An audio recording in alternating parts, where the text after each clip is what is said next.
નમસ્કાર વિદ્યાર્થી મિત્રો, ધોરણ 10 વિષય વિજ્ઞાન પાઠ આપણે ખબર છે દરેક વિદ્યાર્થીઓને કયો ચાલે છે હાલમાં 16મો પાઠ. તો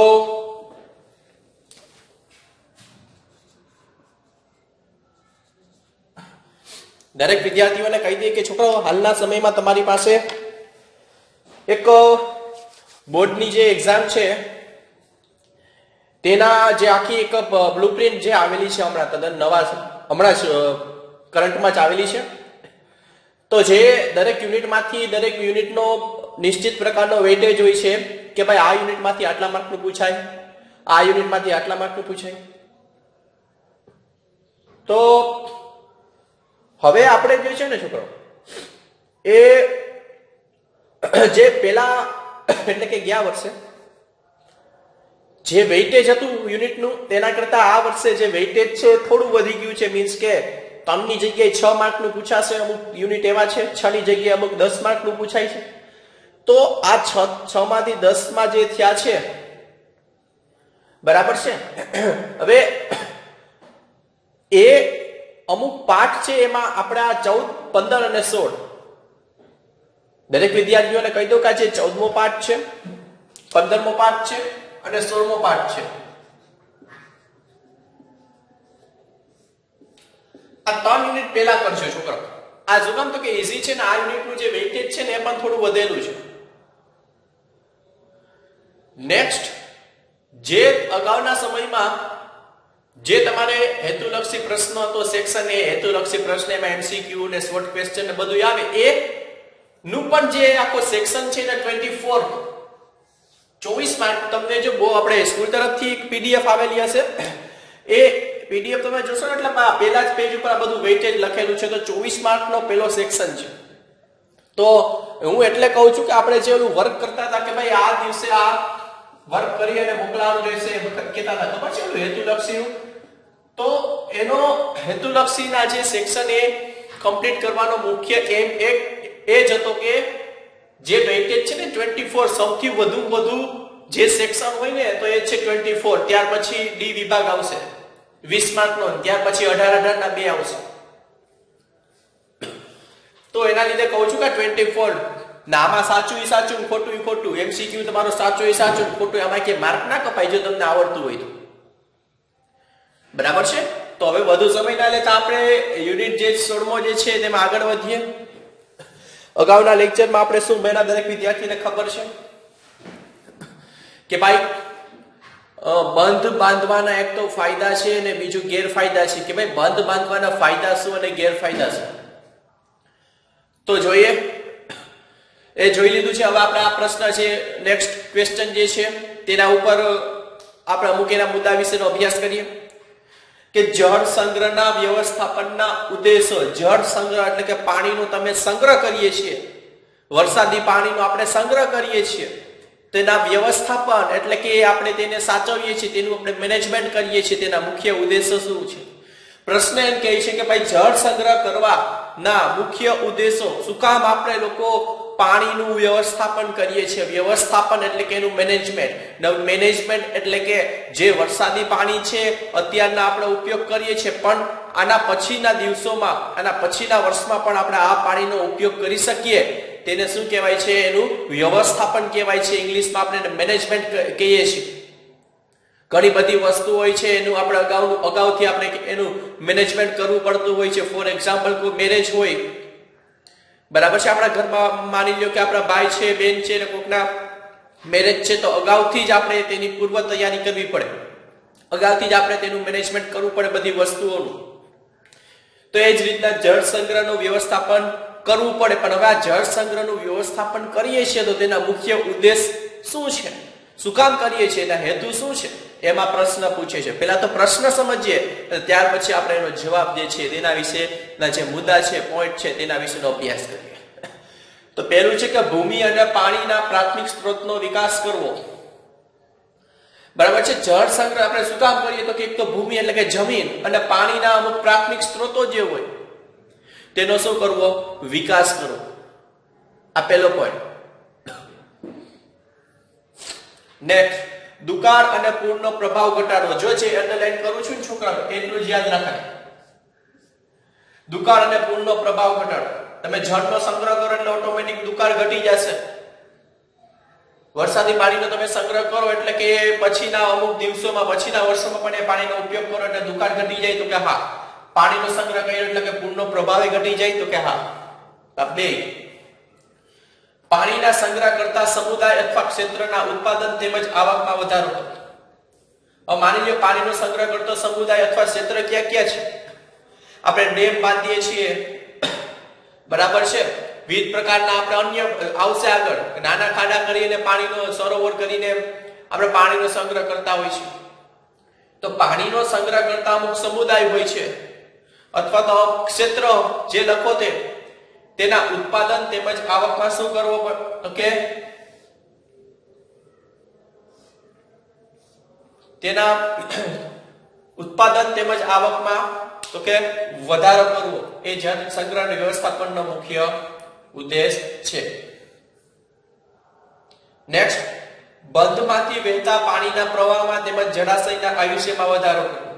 બંધમાંથી જે પાણી વહે છે, મોસ્ટ ઓફ બંધમાંથી પાણીનું જ્યારે આપણે એને વહેવડાવીએ છીએ બંધમાંથી, એટલે કે તેના દ્વારા ટર્બાઇન ફેરવીને આપણે વિદ્યુતનું ઉત્પાદન કરતા હોય, તમને ખબર હોય. બંધમાં જ માની લો કે ભાઈ આપણે પાણી જ નથી તો બંધ બાંધવાનો ફાયદો શું? બરાબર છે ને. બંધ એવી જગ્યાએ બાંધવામાં આવે છે જ્યાં મોસ્ટ ઓફ જે છે એ પાણી અને ધોધ સ્વરૂપે પડતું હોય છે બંધમાંથી પાણી. એક આ પોઈન્ટ યાદ રાખવાનો. બરાબર. તો બંધમાંથી વહેતા પાણીના પ્રવાહમાં, બરાબર છે, આ બંધ હોય, આ બંધ છે માની લો આ રીતના બંધ હોય, ત્યાં પાણીનો પ્રવાહ નીચે આવતો હોય છે. એટલે એ લોકોએ કીધું કે બંધમાંથી વહેતા પાણીના પ્રવાહમાં તેમજ જળાશયના આયુષ્યમાં શું? તો કે વધારો કરો. આ બધા કેના? તો કે જળ સંગ્રહ વ્યવસ્થાપનના ઉદ્દેશો છે ને. આ 1, 2, 3 અને 4 પોઈન્ટ છે ને છોકરાઓ, તમને 2 માર્કમાં પૂછાઈ શકે એવો પ્રશ્ન છે. બરાબર છે કે ભાઈ જળ સંગ્રહ વ્યવસ્થાપનના ઉદ્દેશ ક્યાં છે? તો આ જો પોઈન્ટ ઈઝી છે પણ અમુક આપણે વિજ્ઞાનની ભાષા છે, લેંગ્વેજ છે એનો ઉપયોગ કરવો પડશે. એટલા માટે જો આ પોઈન્ટ છે એ તમારે યાદ રાખવા પડશે. બરાબર છે. તમારી સામે છોકરાઓ 2 મિનિટ હું રાખું છું. દરેક વિદ્યાર્થીઓ આ પોઈન્ટ લખી જાઓ. ત્યાર પછી હજી એક નાનો એવો ટોપિક વિશે વાત કરી જોઈએ. બરાબર છે. પણ તે પહેલા દરેક વિદ્યાર્થી આ જે છે એ લખી જાઓ.